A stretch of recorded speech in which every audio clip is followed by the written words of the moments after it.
Next to Vishuddhi or Vishuddha as it's called, Vishuddhi, as I have said many times, essentially means a filter. Vishuddhi is one dimension that we normally skip because if you become active in Vishuddhi, one dimension of this is that you become occult competent. Occult essentially means if your energies are centered in Vishuddhi or reasonably some mastery over your Vishuddhi, you start functioning in a different level of competence that people around you think you are superhuman. But all that's happened is you have accessed other ways to function. So, in many ways, Adiyogi is a representative of that, so representative of that there are so many names which are around his Vishuddhi. He's called Vishakanta, he's called Nilakanta, like this. There are many names representing him as an embodiment of Vishuddhi. Not because that's the only quality he had. People recognize only those things because something beyond their understanding happened. See, if you say Jesus, we don't know what all he did, people did not record, there was no Jennifer, nor was there Ananda Tirtha. They didn't record what he said, what he did. But if you say Jesus, first thing people will say is he walked upon water. Like that, Shiva is… Adiyogi or Shiva is famous for things that he did which other people thought are impossible or beyond normal capability. So, people started recognizing him for his Vishuddhi capability. His other capabilities were too subtle for them to notice. Something beyond their understanding, what they thought was normal, should happen. So, something weird should happen. Vishuddhi, if you put people on the Vishuddhi sadhana, you will develop a lot of weirdos. Weirdo means just this. You every day scraped your face, somebody did not. In your understanding, he's a weirdo. Suppose everybody in the society cut their nose off. Something or the other is being cut off when children are born. Let's say one society developed this habit or this tradition or a sacred tradition that if nose is cut off when the child is born, the child will inhale, and as an adult also you will inhale 22% extra oxygen.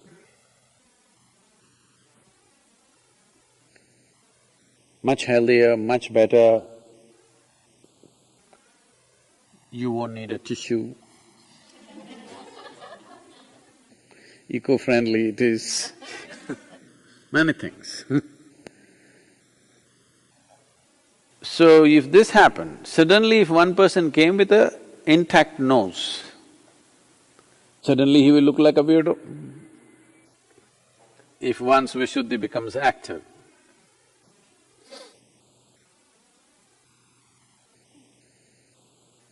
these kind of energy capabilities will come through which one can create many things. It's very important if one wants to transmit and transform the situations around them, having a certain capacity of the Vishuddhi is very, very important. But if one is focused on Vishuddhi, it's a little hard for them to fit into the social structure You have definitely heard of stories of Adi Yogi. Sometimes he's very resplendent, magnificent representation of a male person. Some other times he's all weird and crazy and like that. These descriptions are talking about the different states in which they saw him. When they saw him in Vishuddhi, he was in the cremation ground, weird, the weirdest of the weird. He had the ganas around him and every kind of being, because this is one thing that'll happen. The moment Vishuddhi is active, disembodied beings will naturally move towards you. When we were consecrating Dhyana Linga,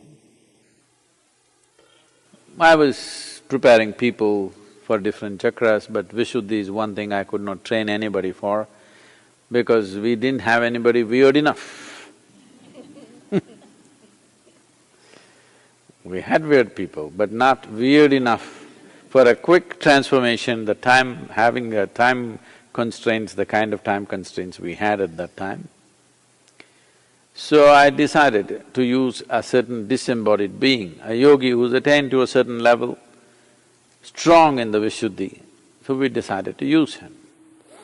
The moment we started doing this, one thing is, one particular cobra, we're about 400 people gathered in the night, and he just… we don't know how he crawled through this crowd, nobody noticed him. And he comes there and comes into one small pit that I have made to do something. He comes and sits in that pit. Then I see this guy is trying to have a free ride with me. Then I pick him up and put him in a bag and tell them, go leave him in the forest. So they put him outside and come another few hours, again he's back there in the same pit. He wants to be there because he sees it's his chance. You see, around his neck also, because this is… all this symbolism is a science of trying to give you a certain language. It's a certain map of how to go, how things happen. When I used to meditate for long hours, I either sat sometimes in Chamundi Hill, otherwise there's a small forest called Aloka in Mysore. When I sat there, I don't know why I always chose afternoons, I never sat in the morning, sometimes late nights, but mostly in the afternoons for some reason. If I sat in the afternoons and meditated for a few hours and opened my eyes, there would be 12, 15 cobras in front of me, all sitting there and waiting for a free ride. The moment Vishuddhi becomes active, they will be there. That is the significance, that it's around his neck, because Vishuddhi is active. The symbolism or the imagery is trying to say, his Vishuddhi is so active, the cobra won't leave his neck, it's right there. Disembodied beings will naturally come.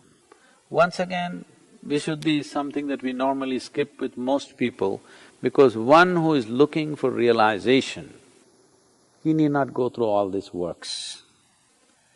But one who wants to explore the technologies of life, one who wants to transmit, one who wants to become capable enough to be able to hold and be some kind of a repository for the future, that one has to go through all this.